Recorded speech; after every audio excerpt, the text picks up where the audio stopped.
Hello students.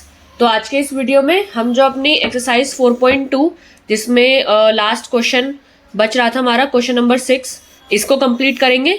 और बाकी फिर हम जो नेक्स्ट टॉपिक है हमारा नेचर ऑफ रूट्स का, जिसमें हम ये फॉर्मूला मेथड सीखेंगे, आज इसको स्टार्ट करेंगे। ठीक है, और इसके बाद हम इसके जो एग्जाम्पल्स हैं उसको भी डिस्कस करेंगे आज की इस वीडियो में। ठीक है, तो सबसे पहले तो जो हमारा एक्सरसाइज 4.2 में एक क्वेश्चन बच रहा था, अगर आपने मेरा पिछला वीडियो नहीं देखा है तो आप मेरा पिछला वीडियो देख लो। उसमें मैंने एक्सरसाइज 4.2 स्टार्ट करा दी थी और हमने क्वेश्चन नंबर 1, 2, 3, 4 एंड 5 ये पांचों क्वेश्चन उस वीडियो में डिस्कस कर लिए थे। लास्ट एक 6th क्वेश्चन बच रहा था, मैंने लास्ट वीडियो में समझाया भी था कि इस क्वेश्चन को कैसे करना है। ठीक है, मैं एक बार जो हमने पहले करा है उसको देख लेते हैं।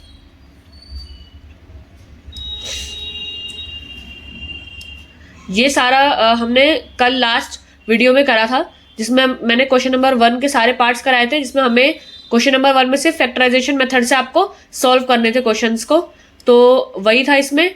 फिर देन क्वेश्चन नंबर 2 में आपका ये जो एग्जाम्पल 1 में, अच्छा हाँ, मैं एक बार क्वेश्चन में जाऊं तो क्वेश्चन नंबर 2 में जो आपको एग्जाम्पल 1 में प्रॉब्लम्स दी हुई थी उसको सॉल्व करना था और फैक्टराइजेशन मेथड से एक्स की वैल्यूज निकालनी थी, तो वो हमने सॉल्व कर लिया था। और ये जो फाइंड टू नंबर्स और कॉन्सिक्यूटिव नंबर्स और ये ट्रायंगल वाला जो क्वेश्चन था तीनों, ठीक है, ये भी हमने कर लिया था। ठीक है, ये सारी वर्ड प्रॉब्लम्स के जितने भी थे, ये क्वेश्चन नंबर 2 जो था फर्स्ट पार्ट और सेकंड पार्ट जो हमारा एग्जाम्पल्स का था उसका क्वेश्चन था ये।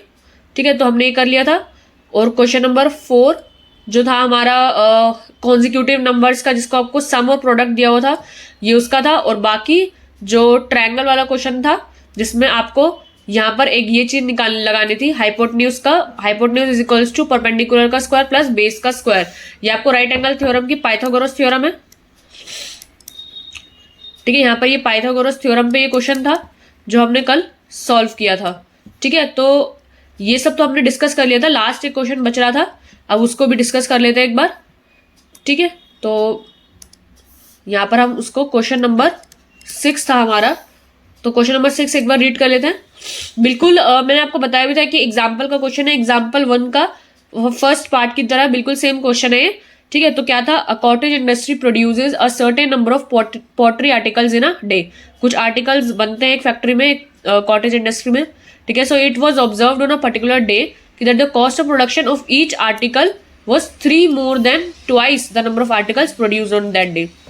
ओके, सो हर एक आर्टिकल की जो कॉस्ट है वो किस पे डिपेंड करके दे रखी है, जितने आर्टिकल्स उस दिन प्रोड्यूस करे गए थे। तो मैंने आपको बताया है जब ऐसे दिया होता तो आपको लेट क्या करना चाहिए था कि let number of articles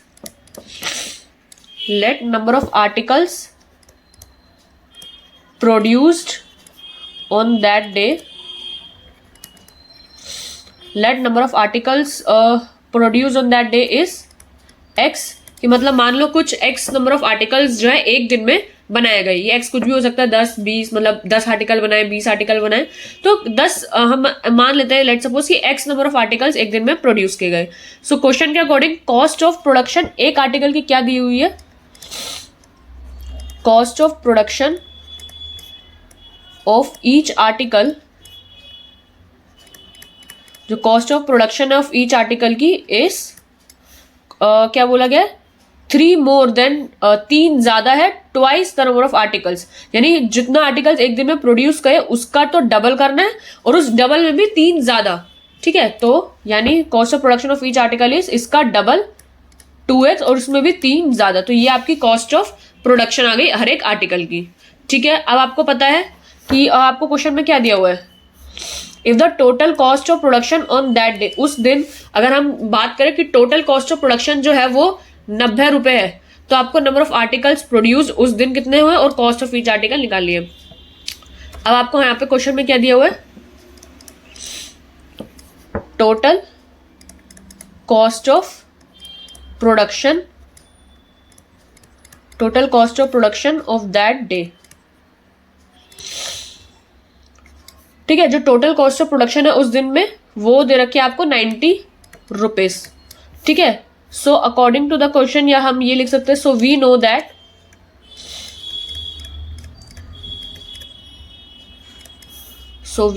that क्या, ज़्यादा ही नीचे हो गए, एक सेकेंड जस्ट, तो इसका पेन भी थोड़ा सा, ठीक है। तो आपको क्या पता है कि जो टोटल कॉस्ट एक दिन में कितना जो टोटल कॉस्ट आया है वो कैसे निकालते हो आप, कि हर एक आर्टिकल की जो कॉस्ट है, फॉर एग्जांपल एक को बनाने में 10 रुपए लगते हैं और आपने 10 आर्टिकल ही बनाए और एक की कॉस्ट 10 रुपए, तो आपका टोटल खर्चा 100 रुपए का आ जाएगा। तो ऐसे ही अगर आपका टोटल जो कॉस्ट ऑफ प्रोडक्शन है वो 90 रुपए है, तो अगर आप इसको फॉर्मूले में लिखो तो जो कॉस्ट ऑफ ईच आर्टिकल है, यानी हर एक आर्टिकल की जो कॉस्ट है, अगर आप मल्टीप्लाई कर दो उसको किससे, number of articles produced that day, मतलब उस दिन जितने आर्टिकल्स प्रोड्यूस हुए, अगर हम उसको ये ले ले तो वो क्या हो जाएगा आपका टोटल कॉस्ट ऑफ प्रोडक्शन।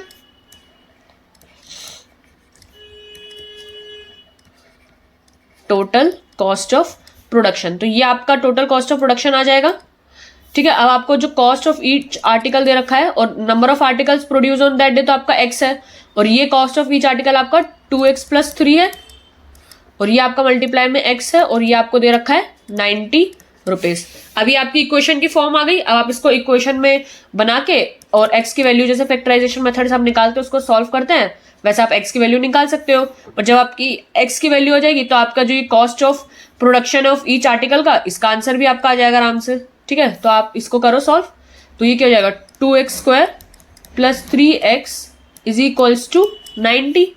आप इस 90 को इधर ले आओगे तो 2x² + 3x - 90 = 0, ठीक है। अब आप यहाँ पर फैक्टराइजेशन मेथड यूज करोगे तो यहाँ पे हम लिखोगे, तो दो नंबर जिसको मल्टीप्लाई करके माइनस का 90 × 2 इज माइनस का 180, ठीक है। और प्लस या माइनस करने पर क्या आना चाहिए 3, प्लस का 3, ठीक है। तो अब आपको ऐसे कोई दो नंबर सोचने तो पहले तो 180 का आप प्राइम फैक्टराइजेशन कर लो, 3 × 6 = 18, फिर 3 से करोगे तो 3 × 2 = 6, स्मॉल में ब्रेक करना है ताकि आपके पास जब आप इसको पेयर बनाओ तो आपके पास सही नंबर आ जाए, ठीक है। स्मॉल में आप ब्रेक करोगे इसको तो ये किस में आ जाएगा 2 × 2 और 3 × 3 और 5, ठीक है। अब आपको पेयर बनाना होगा। फॉर एग्जाम्पल अगर आप 5 × 3 = 15 ले लेते हो, मतलब अगर आप 15 का एक पेयर ले लो और 3 × 2 = 6 and 6 × 2 = 12, तो 12 × 15 तो 180 होगा। बट क्या इसको आप जब ब्रेक करोगे तो 3 में आ जाएगा, तो देखो 3 में आ जाएगा अगर आप इसका डिफरेंस कर दो, यानी माइनस में कर दो, 15 - 12 = 3, ठीक है। तो आपको एक प्लस भी जाएगा, एक माइनस भी जाएगा। माइनस कौन हो जाएगा, माइनस का 12, और 15 - 12 = 3, एंड मल्टीप्लाई करके आपका आंसर भी माइनस का 180 आ जाएगा, ठीक है। तो हमेशा जब भी ऐसा आता है तो आपको पहले जो बड़ा नंबर जो मल्टीप्लाई करके आया है, फॉर एग्जांपल यहाँ पे 180 आया है, आप उसको प्राइम फैक्टराइज करोगे पूरा, और फिर जो पेयर्स बनेंगे फिर आप यहाँ पे पेयर्स बनाओगे और ये देखोगे कि किसका पेयर जो आप करो जिसका ऐड और सब्ट्रैक्ट करके जो आपको वैल्यू चाहिए वो बन जाए। फॉर एग्जाम्पल मुझे यहाँ पे प्लस माइनस करके कुछ 3 बनाना था, तो मैंने सोचा 5 को एक बार, एक बड़ा नंबर है तो 5 को 3 के साथ पेयर बनाया 15, और बाकी के जो दो नंबर थे उससे 12 करा, तो मेरा फर्स्ट में ही आंसर आ गया। जरूरी नहीं था कि मेरा फर्स्ट में आंसर आ जाता, हो सकता था मेरे को मतलब और ज्यादा हिट एंड ट्रायल करना पड़ता, देखना पड़ता कि कौन से नंबर्स मैं लूँ, ठीक है। तो ये सब आपको ध्यान रखना होगा, ठीक है। अभी फिलहाल हमारा आ गया है 15 और माइनस का 12। आप इसको यहाँ पर प्राइम फैक्टराइज करोगे, 2x² माइनस का 12x प्लस का 15x माइनस 90 = 0, ठीक है। फिर आप यहाँ पर ब्रैकेट्स लगाओगे। अब आप यहाँ पर कॉमन निकाल लोगे, 2x आपका कॉमन आ जाएगा, तो यहाँ पर x - 2 बाहर निकाल रखा है आपने, तो यहाँ पे बचेगा क्या 6, तो 2 × 6 = 12, x - 6, और यहाँ पे आपका 15 कॉमन है, 15 बाहर निकालोगे तो 15 × 6 = 90 होता है, आपको पता है, तो x - 6 = 0 यहाँ पर भी बन जाएगा। अब आपका ये कॉमन आ गया, तो ये x - 6 और 2x + 15 = 0, यहाँ से आप सॉल्व कर लोगे। तो यहाँ पर जो x की वैल्यू आएगी x - 6 = 0, और ये 2x + 15 = 0, यहाँ से वैल्यू क्या जाएगी x की वैल्यू 6, और यहाँ से वैल्यू क्या जाएगी x की -15/2। अब ये तो पॉसिबल नहीं है ना, नेगेटिव तो पॉसिबल होगा नहीं, क्योंकि x क्या है आपका, x है total number of articles produced on that day. अब जो टोटल नंबर ऑफ आर्टिकल्स है वो कोई नेगेटिव तो हो नहीं सकते, कि ये तो है नहीं कि नेगेटिव में आपने एक दिन में आर्टिकल्स बनाए, तो ये तो आपका इनवैलिड हो जाएगा कि, तो आप यहाँ पे लिखोगे कि इनवैलिड इनवैलिड लिख सकते हो या फिर नॉट पॉसिबल लिख सकते हो आप यहाँ पर, बिकॉज, और रीजन भी लिखना होगा आपको वहां पर कि क्यों आपने इसको रिजेक्ट किया है. Not possible because total number of articles can not be negative. ये आपका नेगेटिव नहीं हो सकता, कैन नॉट बी नेगेटिव. तो ये तो आपका चल जाएगा. तो any x is equals to 6 आया तो आप यहां पर लिखोगे कि ये जो क्या था, टोटल नंबर ऑफ आर्टिकल्स था ना, तो total number of articles produced in a day is 6. यानी एक दिन में आपने 6 आर्टिकल्स तो बनाए हैं और आपको कॉस्ट ऑफ ईच आर्टिकल भी निकालना था. तो ये यहाँ पर आप इसका काम खत्म कर दोगे तो, और यहाँ पर ही मैं इसको कंटिन्यू करके लिख रही हूँ, कॉस्ट ऑफ ईच आर्टिकल. वो क्या है आपका, एक सेकेंड जस्ट, ठीक है. तो आपका cost of total number of articles जो थे एक दिन में प्रोड्यूस किए वो 6 आ गए. और यहाँ पे लिखोगे आप, कंटिन्यू कर रही हूँ मैं, cost of each article. Cost of each article जो है आपका इस आपका 2x + 3 है ना, डबल से 3 ज्यादा, तो आपका ये हो जाएगा इस 2 × x आपका 6 + 3 विच इज 2 × 6 = 12 + 3 इज 15. तो 15 जो आपके cost of each article, 15 rupees is the cost of each article. Okay, so I hope ये वाला क्वेश्चन बिल्कुल समझ में आ गया होगा कि कैसे करना था. ठीक है, ये आपका कॉस्ट ऑफ ईच आर्टिकल आ गया और आपके जो total number of articles produced in a day है वो 6 है. ठीक है, ये आ गया. और आपका जो इससे जो टोटल कॉस्ट ऑफ प्रोडक्शन आप वेरीफाई भी कर सकते हो. कैसे, अगर आप देखो, मैं यहाँ पे बताती हूँ कि अगर आपको वेरीफाई करना हो, ये आपको पेपर में नहीं करना है, बस आपको नहीं समझ में आ रहा कि अगर आपका आंसर सही है या नहीं, तो वेरिफिकेशन कैसे करोगे कि 15 × 6 इज आपका 15 और 6 क्या है आपका 90. कैसे 90 क्या है आपका टोटल कॉस्ट ऑफ प्रोडक्शन. ठीक है, 90 आपका total cost of production given था और 6 क्या है आपके नंबर ऑफ आर्टिकल्स, कितना आर्टिकल्स आपने बनाए एक दिन में, और 15 क्या है कॉस्ट ऑफ ईच आर्टिकल. तो बिल्कुल सही बैठ रहा है ये.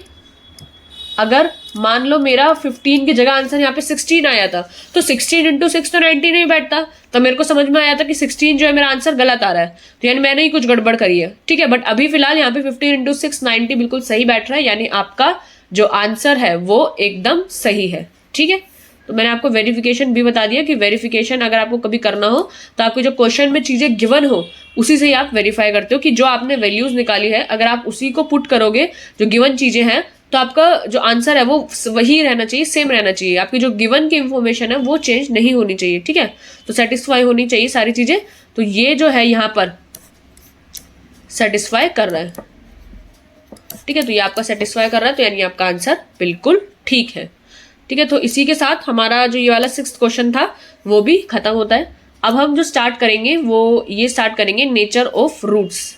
ठीक है, एक नया टॉपिक हम स्टार्ट करेंगे, तो इसके लिए एक नया पेज ले लेते हैं. ओके, सो अब हम यहाँ पर एक नया चैप्टर 4 का एक नया टॉपिक स्टार्ट करेंगे. चैप्टर नंबर 4 आपका चल रहा है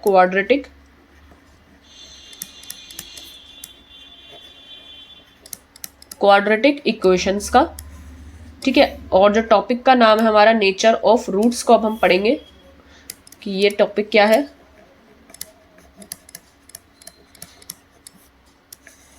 nature of roots. Okay, so देखो, मैंने आपको हमेशा से बताया कि जब आपके नेचर ऑफ, फॉर एग्जांपल, जब आपका कोई भी, मैं जस्ट एक एग्जांपल ले रही हूँ यहाँ पर कि अगर आपको इक्वेशन दे रखी है कुछ इस फॉर्म में 2x² + 3x + 1 = 0. ये अभी जस्ट ऐसे ही मैंने लिखा एग्जाम्पल, ये कोई पक्का कोई इक्वेशन नहीं है जिसको आप फैक्टराइज करो और आपका आंसर आना चाहिए। मैंने जस्ट अभी रैंडम लिखा है ये। तो जब आप इसके रूट्स निकालते हो तो यहाँ पर आपको मल्टीप्लाई करने पर साफ दिख रहा है कि यार कि मतलब मल्टीप्लाई करने पे तो 2 और प्लस या माइनस करने पर मिडिल टर्म आपका 3 आना चाहिए। ठीक है, तो ये तो आपका सिंपल इक्वेशन है। ठीक है, सिंपल इक्वेशन है आपकी, इसमें कुछ भी कॉम्प्लेक्स नहीं है। ठीक है, ये कॉम्प्लेक्स इक्वेशन नहीं है। कॉम्प्लेक्स इक्वेशन कौन सी होती है, अब मैं आपको दिखाती हूँ यहाँ पर एक कॉम्प्लेक्स इक्वेशन। कॉम्प्लेक्स इक्वेशन वो होती है जिसमें किसका इन्वॉल्वमेंट होता है, रूट्स का। ठीक है, फ्रैक्शनल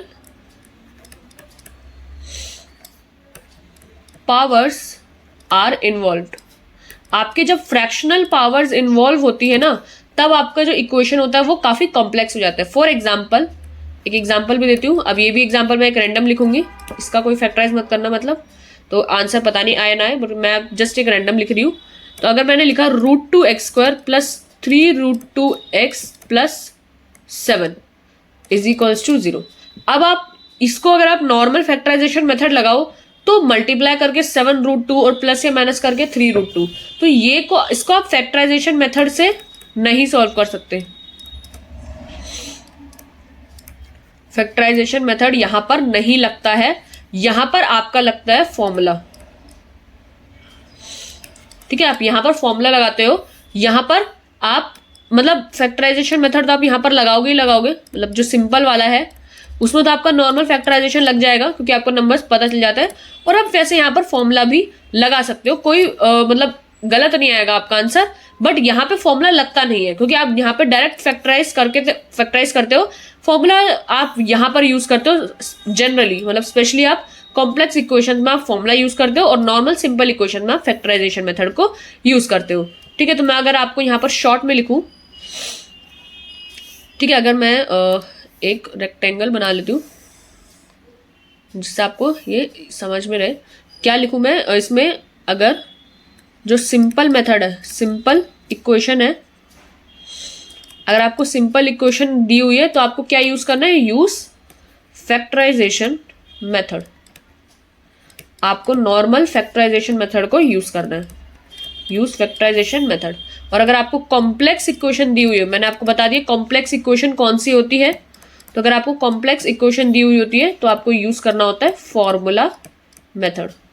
फॉर्मूला मेथड यानी फॉर्मूला ही है, मेथड क्या मतलब, अब तो मैंने बोल दिया फॉर्मूला मेथड, बट फॉर्मूला ही है वो। ठीक है, तो आपको जनरली यही यूज करना होता है, तो इसको आप लिख देती हूँ जनरली। ये कोई हार्ड एंड फास्ट रूल नहीं है कि आपको सिंपल इक्वेशन में फैक्टराइजेशन मेथड यूज करना, आप फॉर्मूला नहीं लगा सकते, आप बिल्कुल फॉर्मूला लगा सकते हो, बट मैं जनरली बता रही हूँ कि ये हमेशा आपको ऐसे यूज करना चाहिए। ओके, सो कॉम्प्लेक्स इक्वेशन मैंने बता दिया। कॉम्प्लेक्स इक्वेशन कौन सी होती है, जिसमें आपके रूट्स का फ्रैक्शनल पावर्स इन्वॉल्व होती है, जिसमें आपके रूट्स इन्वॉल्व होते हैं। और सिंपल इक्वेशन कौन सी होती है, जिसमें आपके रूट्स इन्वॉल्व नहीं होते हैं। ठीक है, अब हम एक बार इससे पढ़ लेते हैं बुक से। ठीक है, तो बुक में क्या है, नेचर ऑफ रूट्स आपका दिया हुआ है इक्वेशन। ठीक है, फॉर एग्जांपल आपकी कोई भी इक्वेशन, क्वाड्रेटिक इक्वेशन की जनरल फॉर्म ये होती है, ये आपको पता है। ठीक है, ये जो फॉर्मूला है आपका माइनस का बी, एक्स की वैल्यू जो आप निकालोगे माइनस का B plus minus √b² minus 4c/2 है, ये आपका फॉर्मूला है। अब मैं इसको थोड़ा एक्सप्लेन करती हूँ। ठीक है, तो जो क्वाड्रेटिक इक्वेशन होती है आपकी, कोई भी क्वाड्रेटिक इक्वेशन की जो जनरल फॉर्म होती है, मैंने आपको हमेशा जनरल फॉर्म बताया है क्या होती है क्वाड्रेटिक इक्वेशन की general form, which is ax² plus bx plus c। ये आपकी किसी भी क्वाड्रेटिक इक्वेशन की जनरल फॉर्म होती है। ठीक है, तो जब आप इसका x की वैल्यू निकालते हो तो इसको सॉल्व करने के मेथड्स होते हैं, मेथड्स टू सॉल्व। अब मैं सारी चीज़ें एक बार और रिवाइज हो जाती है यहाँ पर। मेथड्स टू सॉल्व आपके दो हो जाते हैं, फैक्टराइजेशन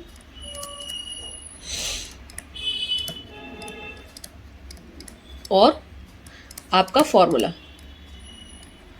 ठीक है, तो अब हम फॉर्मूला मेथड को ही डिस्कस करेंगे यहाँ पर, इसी फॉर्मूले को।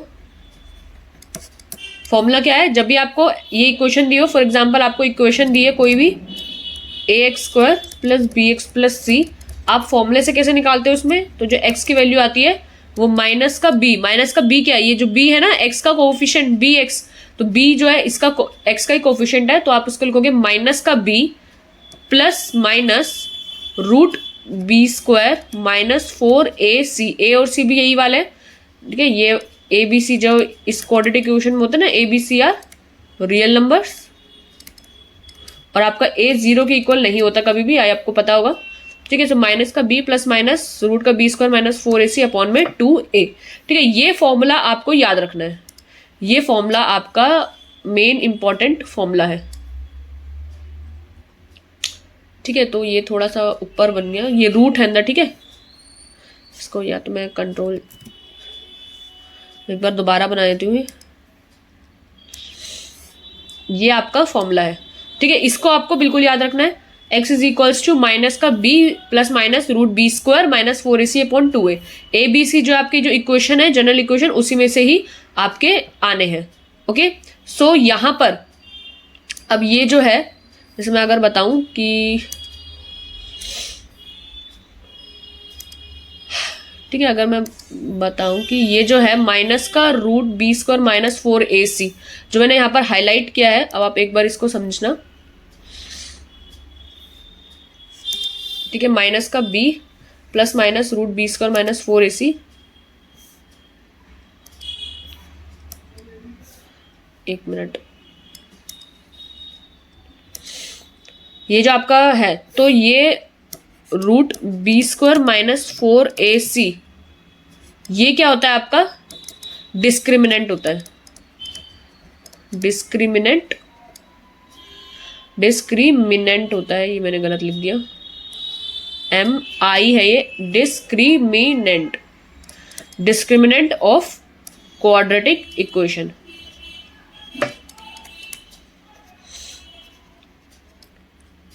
ठीक है। जो root B square minus 4ac होता है आपका डिस्क्रिमिनेंट होता है क्वाड्रेटिक इक्वेशन का, ठीक है।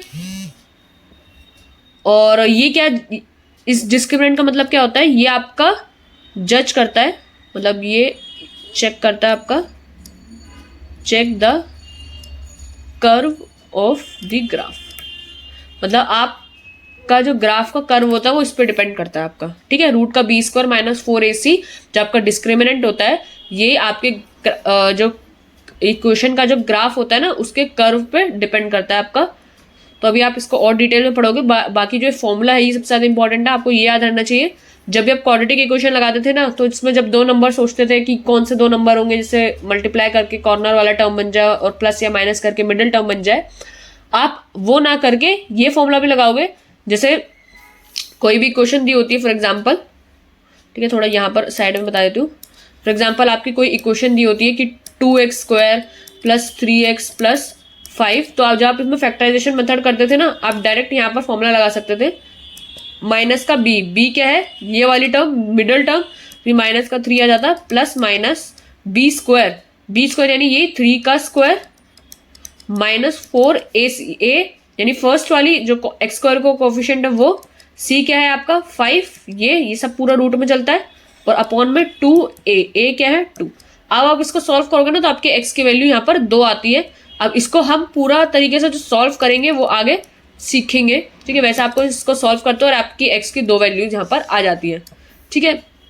फॉर्मूला तो आपका ऐसे लगता है, अब आप एक बार बुक से पढ़ो, ठीक है। तो जो इक्वेशन है वो ये होती है आपकी, और x की वैल्यू जो है माइनस का b plus minus root B square minus 4ac upon 2a, ये आपके x की वैल्यू निकालने का तरीका होता है, ठीक है। अब यहाँ पे बोला है कि if b square minus 4ac, अगर ये जो है, ये जो डिस्क्रिमिनेंट है, उससे आपको 2 रियल डिस्टिंक्ट रूट्स मिलते हैं, ठीक है। ये इसमें खोल के बताया हुआ है। बाकी जो ये होता है आपका बी स्क्वायर माइनस 4ac, मैं इसमें ही आपको एक्सप्लेन करती हूँ। जो आपका डिस्क्रिमिनेंट है, अब यहाँ पे 3 केसेस आते हैं, केसेस ऑफ डिस्क्रिमिनेंट, ठीक है। आपको डिस्क्रिमिनेंट पता चल गया, पहले मैं सबसे ऊपर ये लिख देती हूँ डिस्क्रिमिनेंट होता क्या है। जो आपका डिस्क्रिमिनेंट होता है वो आपका root B square minus 4ac होता है, ओके। सो सबसे पहला नंबर केस 1 आपका, if root B square minus 4ac आपका 0 से बड़ा होता है, ठीक है, यानी आपका जो डिस्क्रिमिनेंट है वो 0 से बड़ा होता है, तो आपके 2 रियल डिस्टिंक्ट रूट्स होते हैं, ठीक है, ये आपको बिल्कुल याद रहना चाहिए। ये जो सब चीज़ें मैं बता रही हूँ काफ़ी इंपॉर्टेंट चीज़ें हैं जो आपको ध्यान में रखनी है और इस टॉपिक में बहुत इंपॉर्टेंट है। ठीक है, ये अगर आपका जो root B square minus 4ac आपका 0 से बड़ा होता है तो आपके 2 रियल डिस्टिंक्ट रूट्स होते हैं ऑफ इक्वेशन। ठीक है, ऑफ इक्वेशन के होते हैं, इक्वेशन लिख लो, एक्स लिख लो, 2 real distinct roots of equation. ठीक है, इक्वेशन लिख देती हूँ मैं, उसके दो आपकी 2 एक्स की वैल्यूज आती है यहाँ पर। इट मीन्स मतलब यहाँ पे लिख देती हूँ, it means 2 different values of x, आपकी 2 अलग अलग एक्स की वैल्यू आती है। ओके, सो सेकंड केस क्या होता है आपका, सेकंड नंबर का जो केस है, केस नंबर 2, इफ जो आपका root B square minus 4ac है वो आपके 0 के बराबर आ जाता है, यानी कि 0 ही आ जाता है। रूट 0 मतलब अंदर बी स्क्वायर माइनस 4ac की जो वैल्यू है वो 0 हो जाती है। तो अगर ये आपका 0 हो जाता है, जस्ट 1 सेकेंड, इसमें जो आपका रूट है ना, रूट नहीं आएगा। बेसिकली डिस्क्रिमिनेंट में मैं एक चीज़ तो बताना रह ही गया, डिस्क्रिमिनेंट में ना आपका रूट नहीं आता। 1 मिनट रुको जस्ट,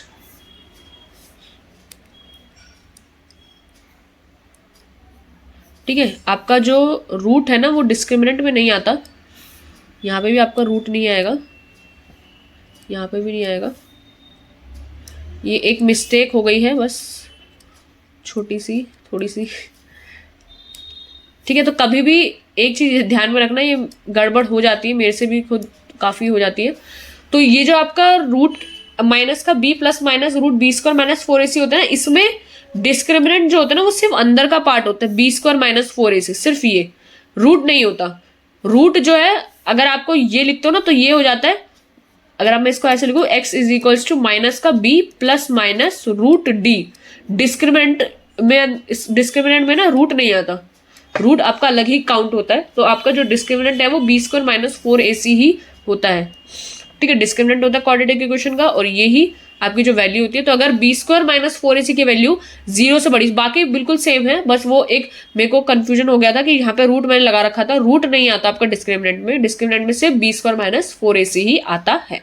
ओके, सो बी स्क्वायर माइनस 4ac की वैल्यू अगर 0 से बड़ी होती है, यानी ये पॉजिटिव होता है, तो आपके 2 रियल डिस्टिंक्ट रूट्स होते हैं इक्वेशन के, यानी आपके 2 डिफरेंट वैल्यूज आपकी एक्स की आती है। फॉर एग्जाम्पल, अगर आपका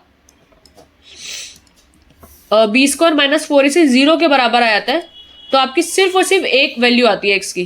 ठीक है, जैसे ये रहा यहाँ पर 2 इक्वल रूट्स आ जाते हैं, आपके दोनों रूट्स आते हैं 2 इक्वल रूट्स ऑफ एक्स, यानी आपकी जो 2 वैल्यू होती है एक्स की वो सेम होती है। It means 2 equal values of x की आर पॉसिबल। यहां पर जो है आपकी 2 वैल्यू आती है एक्स की, बट दोनों इक्वल आती है, या कह लो सिर्फ एक ही वैल्यू आएगी यहां पर आपकी। ठीक है, एंड केस नंबर 3, अब 0 से भी छोटा हो जाए, केस नंबर जो 3 है आपका, वो क्या कहता है, if b square minus 4ac आपका 0 से लेस हो जाता है। ठीक है, तो इसका मतलब क्या होता है, नो रियल वैल्यू, मतलब आपकी कोई भी रियल वैल्यू एक्स की नहीं आती, आपके नो रियल रूट्स लिखा है बुक में, मैं भी वही लिख देती हूँ फिर यहाँ पर, यानी no real roots of equation, यानी आपकी इक्वेशन में कोई रियल रूट्स नहीं आएगा, आपकी वैल्यू नहीं आएगी। इट मीन्स नो, मतलब आपके जो एक्स की वैल्यू यहाँ पर आएगी, it means no values of x. Okay, so ये तीनों केसेस काफ़ी ज़्यादा इंपॉर्टेंट है, आपको ये पता होने चाहिए। ठीक है, मैं यहाँ पर अगर यहाँ पे लिख देती हूँ इम्पॉर्टेंट, ठीक है, ये आप समझ जाना, जो केसेस है डिटर्मिनेंट के ये काफ़ी इंपॉर्टेंट है आपके, और ये जो फॉर्मूला है इसमें ये सबसे ज़्यादा इंपॉर्टेंट है। ठीक है, इस एक्सरसाइज में कुछ ही चीज़ें हैं जो आपकी सबसे ज़्यादा ज़रूरी है। एक तो ये फॉर्मूला कि x is equals to minus का b plus minus root B square minus 4ac upon 2a, या आप इसको ऐसे भी याद कर सकते हो कि plus minus x is equals to minus का b plus minus root d क्या है आपका डिस्क्रिमिनेंट अपॉन में 2a। ठीक है, फिर हमने पढ़ा कि डिस्क्रिमिनेंट क्या होता है, तो यहाँ पे बी स्क्वायर माइनस 4ac आपका डिस्क्रिमिनेंट होता है क्वाड्रेटिक इक्वेशन का। और हमने यहाँ पे 3 केसेस भी पढ़े, जहाँ पे केसेस ऑफ डिस्क्रिमिनेंट में क्या था, जो आपका डिस्क्रिमिनेंट है वो बी स्क्वायर माइनस 4ac होता है, और अगर आपका यही डिस्क्रिमिनेंट पहले 0 से बड़ा होता है यानी पॉजिटिव होता है तो आपके 2 रियल डिस्टिंक्ट रूट्स होंगे आपके इक्वेशन के। अगर आपका ये 0 के इक्वल होता है तो आपके इक्वल रूट्स होंगे यानी एक ही रूट होगा, वो 2 बार होंगे, इक्वल होंगे। और अगर आपका 0 से छोटे हो जाते हैं तो यानी आपके कोई भी रियल रूट्स इक्वेशन के नहीं होते हैं। ठीक है, अब मैं आपको यहाँ पर इसके बुक में जो लिखा हुआ है वो बताती हूँ।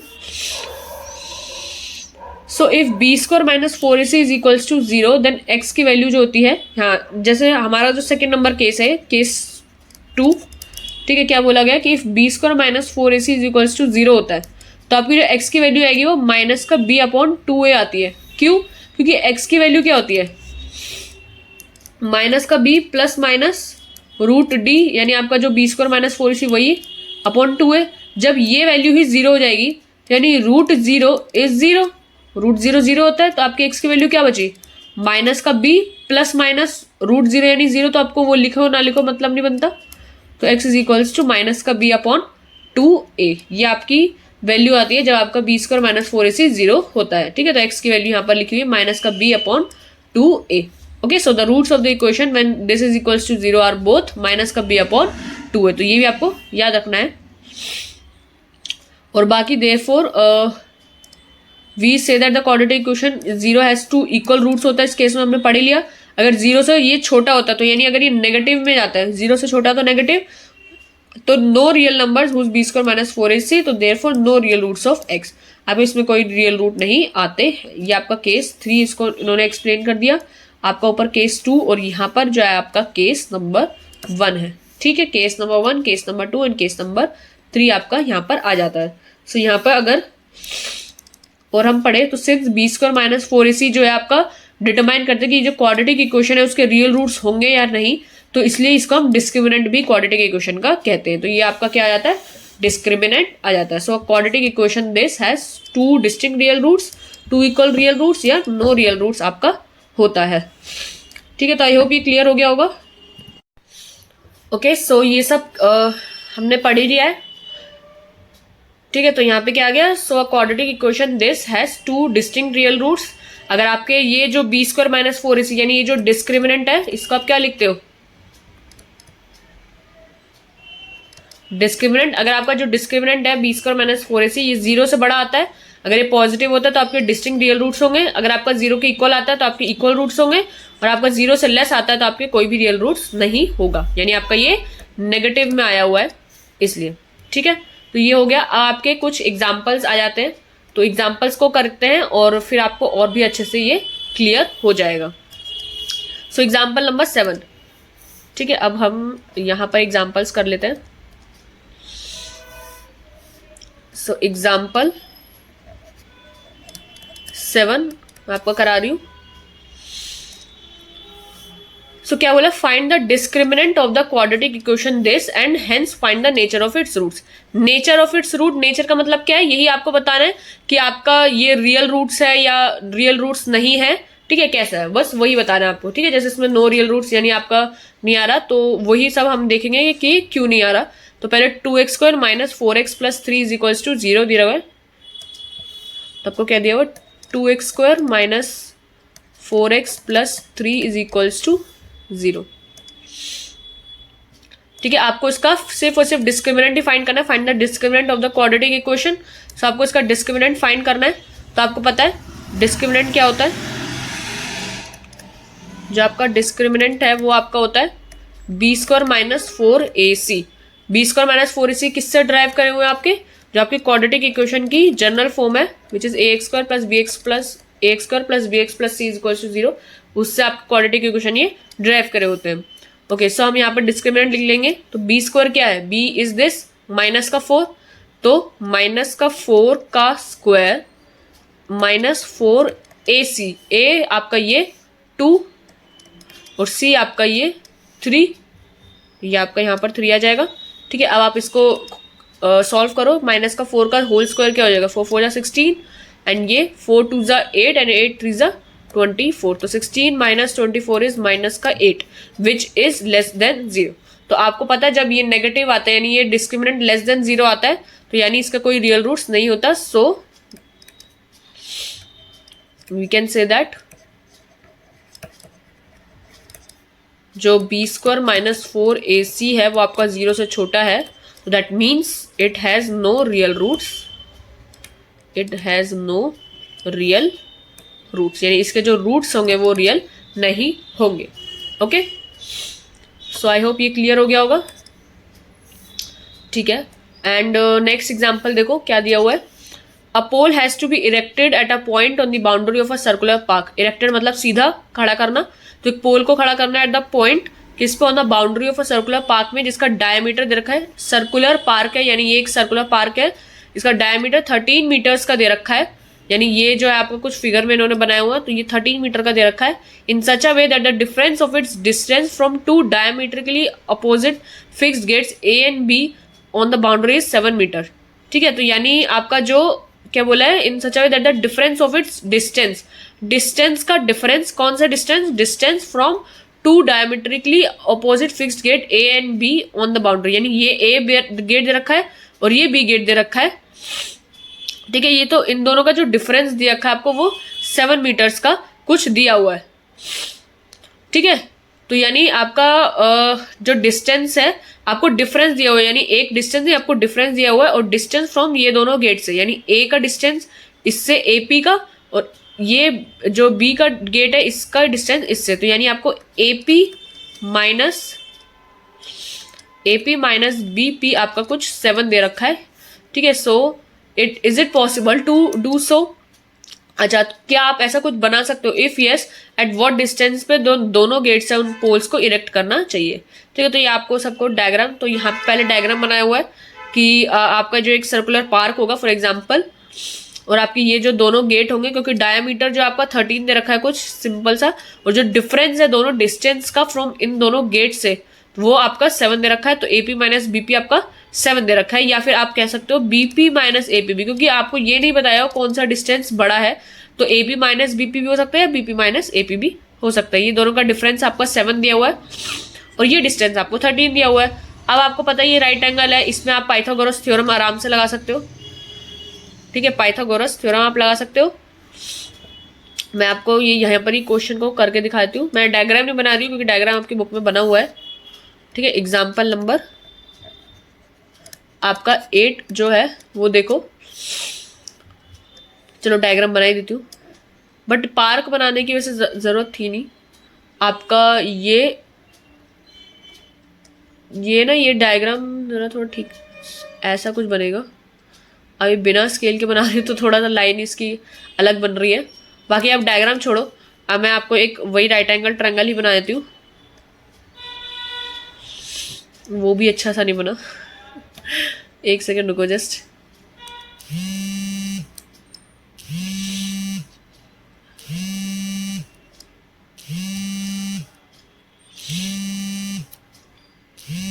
ठीक है, तो आपका एग्जाम्पल नंबर 8 में मैं एक लाइन से ही बनाती हूँ यहाँ पर,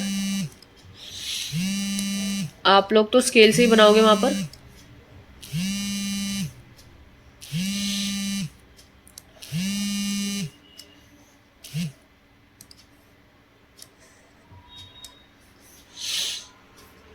ठीक है, तो ये आपका 90 डिग्री दे रखा है, और ये जो डिस्टेंस है ए बी और सी, डायमीटर जो है आपका 13 मीटर का दिया हुआ है। 13 मीटर दिया, सेंटीमीटर दिया, 13 मीटर ही होगा, सेंटीमीटर थोड़ा होगा नहीं, 13 मीटर। और ये जो डिस्टेंस है आपका दोनों का डिफरेंस दे रखा है, ए सी माइनस बी सी आपका 7 दे रखा है। अब आपको इसमें पाइथागोरस लगाना होगा, तो बाय यूजिंग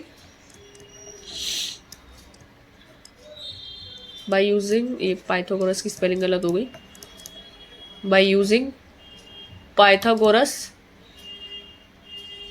थ्योरम। जब आप इसमें पाइथागोरस थ्योरम को लगाओगे तो क्या होता है Pythagoras theorem, p square plus b square आपका हाइपोटेन्यूज का स्क्वायर होता है, ये आपको पता है।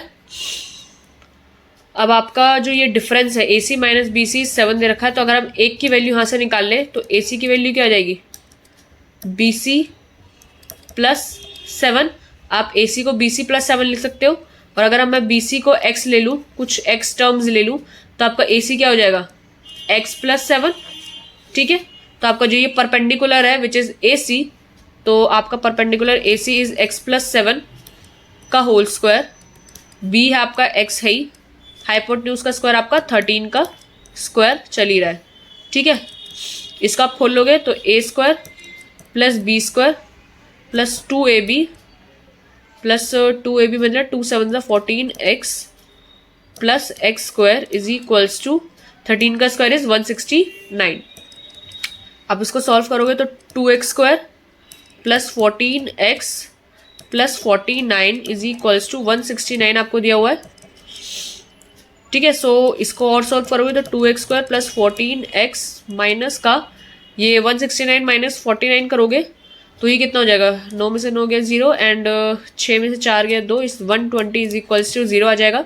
आप इसको और सॉल्व करोगे, इसको अगर आप 2 से डिवाइड करोगे तो और छोटा हो जाएगा ये। सो यहाँ पे मैं लिख देती हूँ dividing the whole equation from 2 both sides. आप दोनों साइड से इसको 2 से डिवाइड करोगे तो ये कितना हो जाएगा आपका x square plus 7x minus का 60 इज इक्वल्स टू 0। अब आपको बस इसमें फैक्टराइजेशन मेथड लगा लो या फॉर्मूला मेथड लगा लो। देखो फॉर्मूला मेथड लगाया होगा उन्होंने ज़्यादा से ज़्यादा, ठीक है। ये यहाँ पे इनकी इक्वेशन आ रही है x square plus 7x minus 60 is equals to 0, x square plus 7x minus 60 is equals to 0। अब देखो यहाँ पर इन्होंने आप इसको यहाँ पर फैक्टराइजेशन मेथड से सॉल्व कर सकते हो, बट आपको क्वेश्चन में क्या बोला है कि क्या ऐसा पॉसिबल है, यानी इसका कोई रियल हो नहीं सकता कि जरूरी नहीं आंसर आ जाए आपका।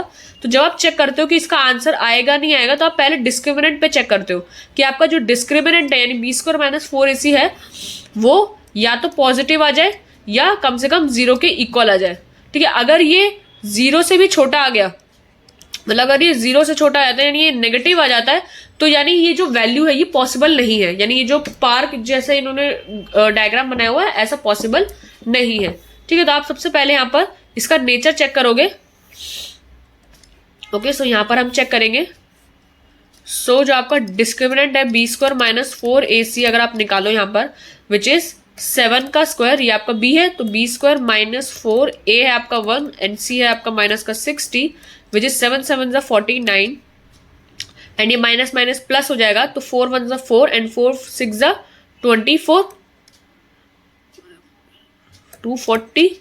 आप इसको सॉल्व करोगे तो ये हो जाएगा 9 एंड 4 and 4 8 289। तो यानी आपका ये पॉजिटिव आ रहा है, ठीक है। तो यानी पॉजिटिव आ रहा है तो आपके इसके रियल रूट्स होंगे, real roots of x are possible, यानी आपके जो इसमें रियल रूट्स हैं वो पॉसिबल है और डिस्टिंक्ट पॉसिबल है, एक नहीं डिस्टिंक्ट पॉसिबल है, क्योंकि आपका ये 0 नहीं आ रहा 289 आ रहा है यानी ये पॉजिटिव में आ रहा है कुछ। तो आप फाइंड आउट करोगे कैसे। So x is equals to minus का B plus minus root B square minus 4ac upon 2a।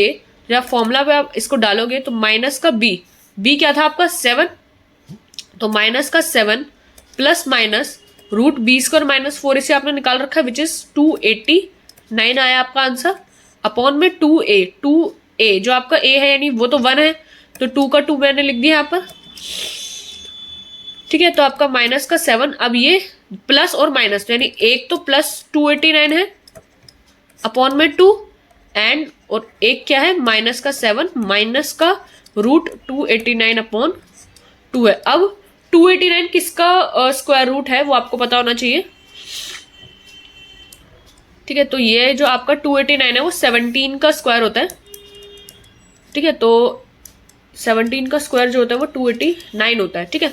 तो स्क्वायर रूट जब आप इसको स्क्वायर रूट से बाहर निकालोगे तो माइनस का 7 प्लस रूट 289 इज 17 आपका बाहर आ जाएगा अपॉन में 2 और एक यहाँ पे आप निकालोगे माइनस का 7 माइनस का रूट 289 तो 17 ही आएगा आपका, ये आपका 2 आ जाएगा। आप इसको सॉल्व करोगे तो 17 माइनस 7 इज 10 अपॉन 2 इज 5। तो एक वैल्यू आपकी x की 5 आती है और यहाँ पर आप इसको सॉल्व करोगे तो ये प्लस हो जाएगा, ये हो जाएगा आपका माइनस का 24 अपॉन 2, ठीक है। और इसको आप सॉल्व करोगे तो ये हो जाएगा माइनस का 12, ठीक है। अब x की वैल्यू क्या है, x क्या था आपका, x जो आपका कुछ डिस्टेंस है, x is a distance and distance can't be negative, तो डिस्टेंस आपका नेगेटिव तो हो नहीं सकता, यानी ये जो वैल्यू है वो नॉट पॉसिबल। आप इसको लिख दोगे, सेम रीजन मैंने आपको बता दिया यही वाला कि x जो आपका डिस्टेंस है और डिस्टेंस आपका नेगेटिव नहीं हो सकता, तो ये आपका पॉसिबल है, आप इसको लेकर चलोगे तो अगर x की वैल्यू 5 होगी तो आपका x आपने जो लिया था वो x क्या था, जो आपने x को एज्यूम किया था वो x की वैल्यू जो थी वो ये थी, BC is equals to x. आपने BC को x लिया था तो यानी आपका ये वाली जो वैल्यू है वो x है, और ये जो वैल्यू थी आपकी AC की वो x+7 थी, और ये आपका 13 था। अब आपको x की वैल्यू मिल गई विच इज 5, तो ये आपका 5 आ गया। तो आप यहाँ पे 5+7 पुट करोगे तो ये आपका 12 आंसर आ जाएगा। तो यानी आपका जो आंसर है वो अगर मैं लिखूं, सारी साइड्स को अगर आप यहाँ पर लिखो तो एक सेकेंड, यानी आपका जो BC है वो 5 सेंटीमीटर आया है, आपका जो AC है वो 12 सेंटीमीटर आया है, और जो आपका AB है वो आपका 13 सेंटीमीटर आया है। ठीक है, तो that is your answer. Okay, so अगर हम क्वेश्चन को पढ़े बुक में से भी, ठीक है, तो यहाँ पर इन्होंने डिस्क्रिमिनेंट सॉल्व किया, 289 आपका बड़ा आ रहा था, तो यानी इसके 2 रियल रूट्स हैं पॉसिबल। जो आपने सॉल्व किया इसको तो आपका एक ये आ रहा, ठीक है, x की वैल्यू 5 और माइनस का 12 आंसर आया था, हमने ये सॉल्व करके देख लिया। सो x क्या है आपका, डिस्टेंस है पोल के बीच में, तो वो तो आपका पॉजिटिव ही होगा, नेगेटिव तो हो नहीं सकता, तो इस वजह से आपने इसको इग्नोर कर दिया। तो x इज 5 आपका जो आप ले लोगे तो एक 5 आ गया, और बाकी जो दूसरा गेट से डिस्टेंस है वो 12 मीटर आ गया। तो okay, so that's your answer. Okay, so आपको ऐसे समझ में आ गया कि फॉर्मूला मेथड से आप इसको सॉल्व करते हो तो कैसे करते हो। बाकी हमारा एक लास्ट एग्जाम्पल और बच रहा है, एग्जाम्पल नंबर 9, फिर हमारा ये एक्सरसाइज पूरा खत्म हो जाएगा। तो एक बार ये वाला और एग्जाम्पल देख लेते हैं, फिर मैं क्लास को एंड करती हूँ। ओके, सो यहाँ पे एग्जाम्पल नंबर 9, एग्जाम्पल नंबर 9 क्या कह रहे हैं ये भी देख लेते हैं। Find the discriminant of the equation this and hence find the nature of its roots, find them if they are real. अगर आपका रियल रूट्स आते तो आपको वही फाइंड भी करना है। ओके, सो सबसे पहले तो आप इक्वेशन को सही से करके लिखोगे, 3x² minus 2x, 3x² minus 2x plus 1/3 plus 1/3 is equals to 0। सबसे पहले तो आप इसका एलसीएम लोगे 3, तो ये हो जाएगा 3 3 = 9x² minus 3 2 6x plus 1 is equals to 0। 3 आपका उधर चले जाएगा तो आपकी इक्वेशन क्या आएगी, 9x² minus 6x plus 1 is equals to 0। Okay, so discriminant आपको निकालना है। डिस्क्रिमिनेंट क्या होता है आपका, b² minus 4ac which is b² क्या है, माइनस का 6, इसका स्क्वायर माइनस 4, a है आपका 9, c है आपका 1, इसको सोल्व करोगे तो 6 6 = 36, ठीक है, एंड माइनस का 4 9 = 36, 36 माइनस 36 0 ही आ गया। आपका डिस्क्रिमिनेंट 0 आया, यानी आपके दोनों इक्वल रूट्स होंगे। So there are 2 equal roots of x। ठीक है, तो आपके रूट्स तो होंगे बट वो इक्वल होंगे। आप फाइंड आउट भी कर सकते हो कि वो क्या रूट्स होंगे, तो x is equals to minus का b/2a से आप फाइंड आउट कर सकते हो। सो माइनस का b क्या है, 9x² माइनस 6x प्लस 1 में आपका जो माइनस का b आएगा विच इज माइनस का 6 आ जाएगा यहाँ पर, और 2a, a है आपका 9, ठीक है, तो आप इसको सॉल्व करोगे तो ये 6 एंड 2 9 = 18, तो 6 एंड 1/3, ठीक है, तो आपके जो दोनों रूट्स आएंगे वो 1/3 एंड 1/3 आएंगे। सो आप यहाँ पे लिख सकते हो, so we can say that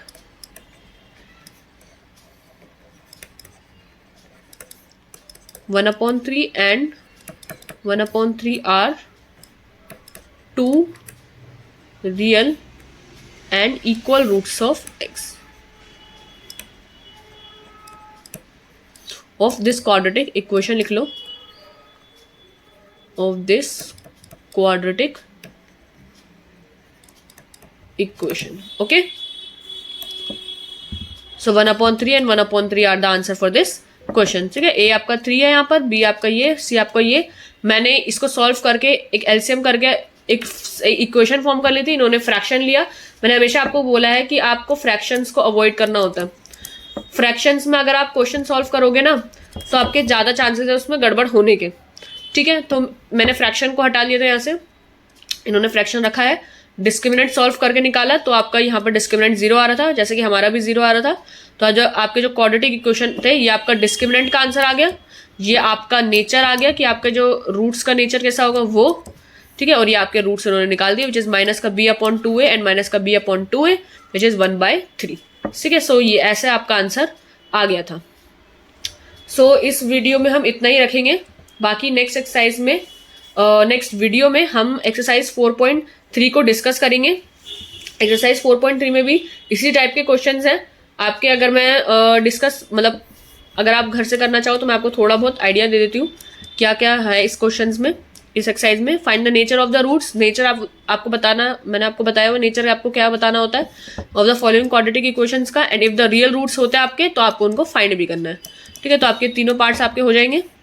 question number 2 में क्या, find the values of k for which each of the following quadratic equation have 2 equal roots. अच्छा, आपको यहाँ पर k की ऐसी वैल्यू बतानी है जिससे इस क्वाड्रेटिक इक्वेशन के 2 इक्वल रूट्स हो। तो इक्वल रूट्स कब होते हैं, जब आपका जो डिस्क्रिमिनेंट है वो 0 के इक्वल आता है।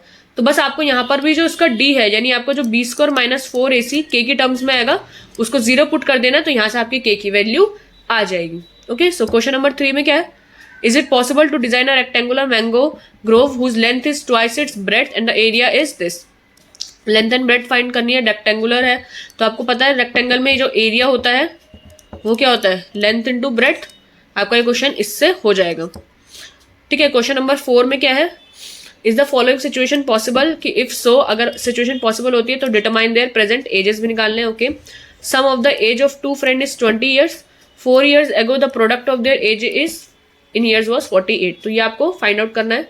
एंड क्वेश्चन नंबर 5 में, is it possible to design a rectangular park of perimeter 80 metre and area of, तो ये आपका वही रेक्टेंगुलर है, area is equals to length into breadth को आपका करना होगा यहाँ पर। ओके, सो आई थिंक ये तो क्वेश्चंस हो जाएंगे आपसे। ओके, ठीक है। तो हमारा इससे हमारी एक्सरसाइज 4.3 आपकी कंप्लीट हो जाएगी। बाकी नेक्स्ट वीडियो में हम एक्सरसाइज 4.3 को तो डिस्कस करेंगे, पूरा कंप्लीट करेंगे। मैंने आपको बाकी समझा दिया कि आपको इस एक्सरसाइज को अगर आप घर से करोगे तो कैसे करके लाओगे, ठीक है। बाकी हमारी फिर समरी आएगी और हमारा चैप्टर कंप्लीट हो जाएगा नेक्स्ट क्लास में। ओके, सो अभी तक जो हमने पढ़ा एक बार उसको रिवाइज कर लेते हैं कि अभी तक हमने क्या क्या डिस्कस किया। तो सबसे पहले तो हमने नेचर ऑफ रूट्स पढ़े कि आपके जो रूट्स होते हैं, अभी तक हमने जितने भी क्वेश्चंस में डिस्कस किए, एक्स की वैल्यूज निकाली थी, वो सिंपल इक्वेशंस थी सारी, ठीक है। सिंपल इक्वेशंस थी, आपके जो नेचर ऑफ रूट्स थे आपके आ गए थे, मतलब आपके जो रूट्स के थे वो आ गए थे। बाकी जो रूट्स का नेचर होता है वो कैसा होता है कि एक कॉम्प्लेक्स भी होता है, कॉम्प्लेक्स इन द सेंस आपके रियल रूट्स, मतलब अगर आप कॉम्प्लेक्स ना डिस्कस करो तो रियल रूट्स और नॉट रियल रूट्स। ये आपने देखा, इसमें आपने डिस्क्रिमिनेंट भी पढ़ा कि डिस्क्रिमिनेंट क्या होता है। ये आपकी जो इक्वेशन थी वो, और आपका जो फॉर्मूला है वो आपका ये माइनस का b plus minus root b² - 4ac/2a, ये आपका फॉर्मूला था, ठीक है। तो मैंने आपको बताया फॉर्मूला आपका काफी इंपॉर्टेंट है। और यहाँ पे जो b² - 4ac होता है, मैं अपने नोट से समझाती हूँ आपको, ठीक है। तो अगर हमने जो अभी पढ़ा आज उसको डिस्कस करें तो आपके नेचर ऑफ रूट्स में यहाँ पर मैंने एक सिंपल इक्वेशन आपको समझाई। एक सिंपल इक्वेशन क्या होती है, कॉम्प्लेक्स इक्वेशन क्या होती है। सिंपल इक्वेशन में तो आप फैक्टराइजेशन मेथड फॉर्मूला कुछ भी लगा लोगे तो आपका आंसर आ जाएगा। बाकी कॉम्प्लेक्स इक्वेशन में आपके फ्रैक्शनल पावर्स इन्वॉल्व होती है। फ्रैक्शनल पावर्स की वजह से उसको फैक्टराइजेशन मेथड से करना थोड़ा मुश्किल हो जाता है, ठीक है। इसमें आपका आराम से फॉर्मूला लग सकता है और आप इसमें आंसर निकाल सकते हो। ओके, सो मैंने आपको एक इन जनरल भी बात बता दी थी यहाँ पर। सो क्वाड्रेटिक इक्वेशन को हमने जब पढ़ा तो इसकी जनरल फॉर्म के अकॉर्डिंग आपके पास 2 मेथड्स होते हैं, फैक्टराइजेशन मेथड और फॉर्मूला मेथड। आपने फॉर्मूला मेथड में पढ़ा कि फॉर्मूला से आप कैसे एक्स की वैल्यूज निकाल सकते हो, विच इज माइनस का b plus minus root b² - 4ac/2a। यहाँ पे जो b² - 4ac होता है इसको आप डिस्क्रिमिनेंट भी कहते हो। ओके, सो b² - 4ac आपका ये डिस्क्रिमिनेंट आ जाता है। और ये जो डिस्क्रिमिनेंट होता है, वैसे तो अगर आप ग्राफ के रिलेटेड बात करो तो ये आपका कर्व जो होता है ग्राफ का उसको चेक करता है, ठीक है। तो और बाकी इससे आपको ये भी पता चलेगा डिस्क्रिमिनेंट की इससे नेचर ऑफ रूट्स कैसे है, ठीक है। तो इसलिए भी आपका काफी इंपॉर्टेंट हो जाता है। डिस्क्रिमिनेंट जो होता है आपका b² - 4ac होता है। ओके, सो यहाँ पे हमने कुछ 3 केसेस पढ़े। केस 1, केस 2, केस 3, जिसमें जो बी स्क्वायर माइनस 4ac यानी जो आपका डिस्क्रिमिनेंट है वो एक तो 0 से बड़ा यानी पॉजिटिव, 0 से इक्वल यानी 0 के इक्वल, और 0 से छोटा यानी नेगेटिव। तो अगर आपका 0 से बड़ा यानी पॉजिटिव आता है तो आपका 2 रियल डिस्टिंक्ट रूट्स होते हैं इक्वेशन के, जबकि 2 डिफरेंट वैल्यूज x की आती है। अगर आपका जो डिस्क्रिमिनेंट है बी स्क्वायर माइनस 4ac 0 के इक्वल आता है तो आपकी इक्वल रूट्स आते हैं x के, यानी आपके जो वैल्यूज है x की वो 2 इक्वल रूट्स हैं। ठीक है, तो इसका मतलब 2 इक्वल रूट्स x के आपके यहाँ पर पॉसिबल होते हैं। केस 3 आपका जो अगर b square minus 4ac less than 0 होता है तो आपके कोई भी रियल रूट्स इक्वेशन के नहीं होते हैं। ठीक है, आपको फाइंड करने की यहाँ पे जरूरत नहीं है। ओके, सो इसके बाद हमने एग्जाम्पल्स डिस्कस किए थे हमारे यहाँ पे। तो फर्स्ट एग्जाम्पल में तो आपको सिर्फ डिस्क्रिमिनेंट फाइंड आउट करना था, और सेकेंड एग्जाम्पल में आपको पाइथागोरस थ्योरम लगा के इसको सॉल्व करना था। ठीक है, तो ये भी हमने काफी हद तक इसको समझा था और इसको अच्छे से एकदम सॉल्व करके देखा। एंड नेक्स्ट में आपको फ्रैक्शन दिया होता, फ्रैक्शन हमने उसको पहले एक प्रॉपर इक्वेशन फॉर्म करी और फिर डिस्क्रिमिनेंट फाइंड आउट करा। जब आप डिस्क्रिमिनेंट फाइंड आउट कर लोगे, मैं यहाँ पर पेन का कलर चेंज करती हूँ और फिर एक बार आपको बताती हूँ। जब आप डिस्क्रिमिनेंट चेक कर लोगे तब आपको ये पता चल जाएगा, यहाँ से आपको क्या पता चलेगा कि आपका जो नेचर ऑफ रूट्स है वो किस टाइप के हैं। नेचर ऑफ रूट्स आपको पता चल जाएगा कि अगर आप या तो 0 से बड़ा या 0 के इक्वल या 0 से लेस। ओके, सो आपका अगर यहाँ पर जिस तरीके का आपका आंसर आएगा उसी से आपका नेचर ऑफ रूट्स का आंसर भी आ जाएगा। फॉर एग्जाम्पल यहाँ पे हमारा आंसर 0 आया था तो हमारा यहाँ पर 2 इक्वल रूट्स x के आए थे। ठीक है, 2 इक्वल रूट्स ऑफ x के यहाँ पर आए थे। ओके, सो यहाँ पर अगर आपके 2 इक्वल रूट्स होते हैं x के, विच इज माइनस का b/2a, जब आपके जो ये 0 की वैल्यू के इक्वल आ जाता है डिस्क्रिमिनेंट, तो आपका जो आंसर आता है x का वो पूरा फॉर्मूला ना होकर x की वैल्यू माइनस के b/2a हो जाता है। ओके, सो हमने यहाँ से इसके आंसर्स निकाल लिए थे। तो इतना तो हमने आज क्लास में पढ़ा, और एक ये चीज और लिखने रह गई क्या, जो हमने यहाँ पर ये चीज डिस्कस की कि जब हमारा एक और चीज जो है ना यहाँ पर लिख लेना कि जब हमने ये वाला केस डिस्कस किया तो यहाँ पर तो आपकी x की वैल्यू आएगी माइनस का b प्लस माइनस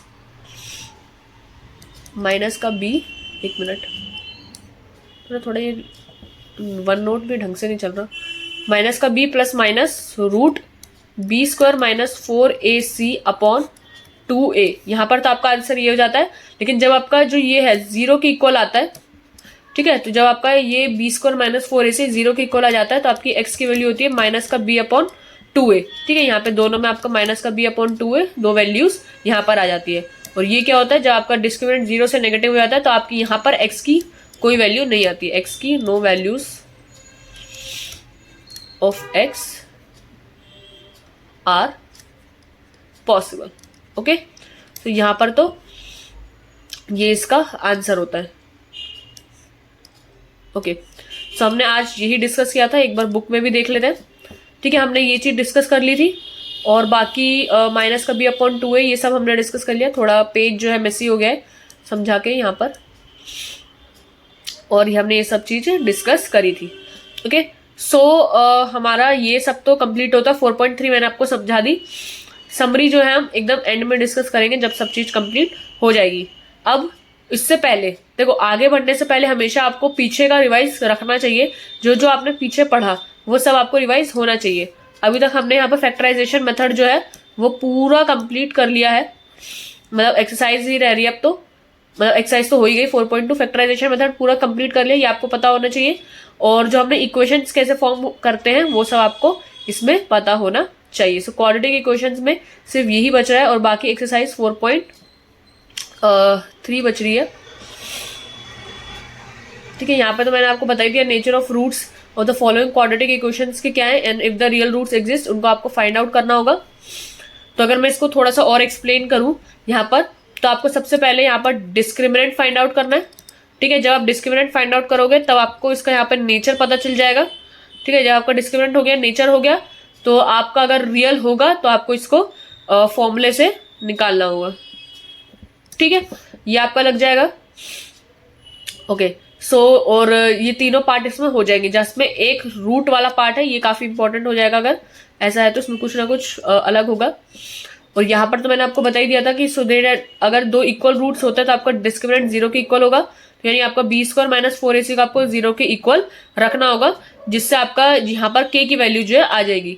यहाँ पर पहले आप इसको k को अंदर मल्टीप्लाई करोगे और फिर आप यहाँ से b² माइनस 4ac को वैल्यू फाइंड आउट करोगे। और इसमें क्वेश्चन नंबर 3 और क्वेश्चन नंबर 5 आपका रेक्टेंगुलर कुछ प्लॉट पे बेस्ड है और आपको दोनों में एरिया दिया हुआ है। अच्छा, इसमें एरिया दिया हुआ है और इसमें पेरीमीटर दिया हुआ है और एरिया दिया हुआ है। आई होप पेरीमीटर आपको पता होगा रेक्टेंगल का क्या होता है। जो आपका पेरीमीटर होता है रेक्टेंगल का which is 2 length plus breadth होता है, ठीक है।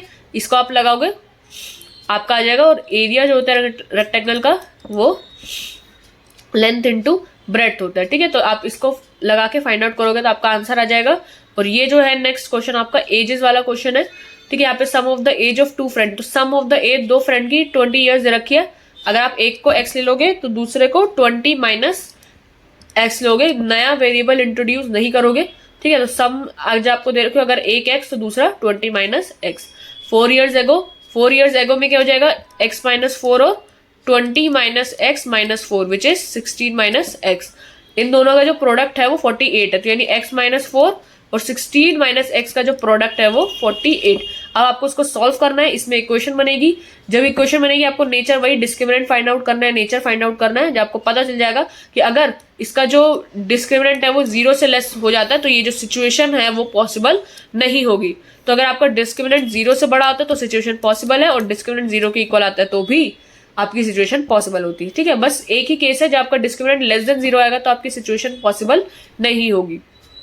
ओके, सो आई होप ये सब तो क्लियर है, ठीक है। यहाँ पे बड़ा मेसी हो गया है, मैं इसको जरा इरेज कर देती हूँ।